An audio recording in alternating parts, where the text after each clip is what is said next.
அழைப்பு வந்தா உங்கள்கிட்ட சொல்லாம நான் எப்படி போறேன் சார்? இப்ப அதிமுக வந்து பிஜேபி கட்டுப்பாட்டுல போயிடுச்சு, அவங்க தான் வந்து சேர்க்கிறாங்க அப்படின்ற மாதிரி உதயநிதி தலைவர் கூட தொடர்ச்சியா பேசுறாங்க. இல்ல, அந்த திருமாவளவன் அவர்கள்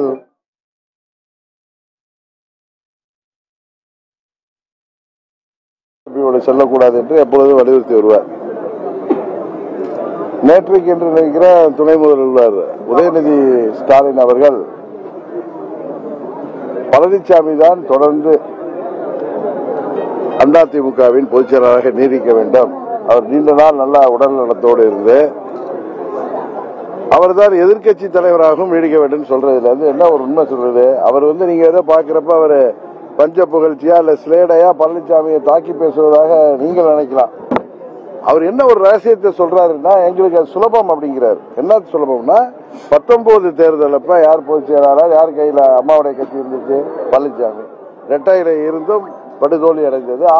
ஆட்சி அதிகாரம் இருந்தும் 21 தேர்தலிலும் ஆளும் கட்சியாக ஆட்சி அதிகாரம், கூட்டணி பலம், பல கட்சிகள் கூட்டணியோடு இரட்டை இலை சின்னத்தோடு பணபலத்தோடு போராடிய போதும் திமுக தான் வெற்றி பெற்றது. 24 சட்ட பாராளுமன்ற தேர்தல் அதான் நிறைவேற்றது. பழனிசாமி கையில 2017 நவம்பர் 23ஆம் தேதி தேர்தல் ஆணையம் இரட்டைலையை கொடுத்து அதிமுக என்கிற கட்சி பெயரை அவர்தான் பயன்படுத்தலாம் என்று சொன்னதிலிருந்து தொடர்ந்து நடந்த ஆர்கே நகர் தேர்தலில் அம்மாவின் தொகுதியில துரதிருஷ்டவசமாக நான் அம்மாவின் கட்சியை எதிர்த்து போட்டியிட்டு அம்மாவிற்கு அடுத்ததாக அங்கே சட்டமன்ற உறுப்பினராக சுயேட்சையாக என்னை வெற்றி பெற செய்தார்கள்.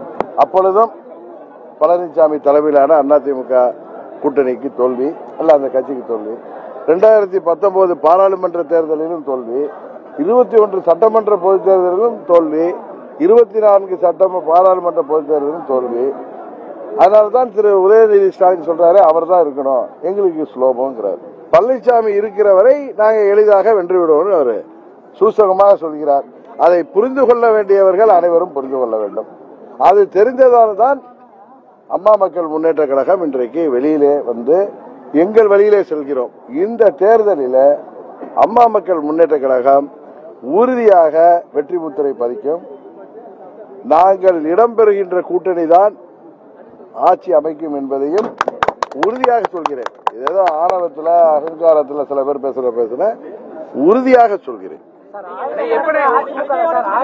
அதிமுக விலகுறாங்க, ஒரு சில அமைச்சர்களும் கூட அதிமுக போய் வெளியேறதுக்குண்டான சாத்தியக்கூறு தொடர்ச்சியா வெளியேறத நான் ஒன்னே ஒன்று சொல்லுவேங்க, அம்மாவின் தொண்டையாக ஒன்று சொல்வது, அங்கு உள்ளவர்கள் இன்னும் தூங்கிக் கொண்டிருந்தால் 26 சட்டமன்ற பொது தேர்தல் அவர்கள் தோல்விக்கு பிறகு நாங்கள் தான் அவர்களை கை கொடுக்க வேண்டும். இதுதான் யதார்த்தம், இதுதான் உண்மை. அதனால் அங்கு உள்ளவர்கள் யாரும் எங்களை தவறாக எடுத்துக்கொள்ள வேண்டாம் என்று இன்றைக்கு உங்கள் மூலம் தெரிவித்துக் கொள்கிறேன். இல்ல, யூகங்களுக்கெல்லாம் பதில் சொல்ல வேணாம். நான் எப்பயும் யதார்த்தமாக நான் நம்புவதை பேசக்கூடியவன். யார் மீதும் எந்தவித விருப்பு அம்மா மக்கள் முன்னேற்ற கழகம் செயல்படுகிற ஒரு கட்சி. யாரை பார்த்தும் எங்களுக்கு பொறாமை இல்லை. இன்றைக்கு ஒருவரை அண்ணன் தம்பி என்று சொல்வது கட்சி ஆரம்பிக்கும் பொழுது அதற்கு பிறகு அவர்களை ரோட்ல நின்றுட்டு மானாங்கண்ணிக்கு, எங்க ஊர்ல சொல்லுவாங்க, மானாங்கண்ணிக்கு திட்டு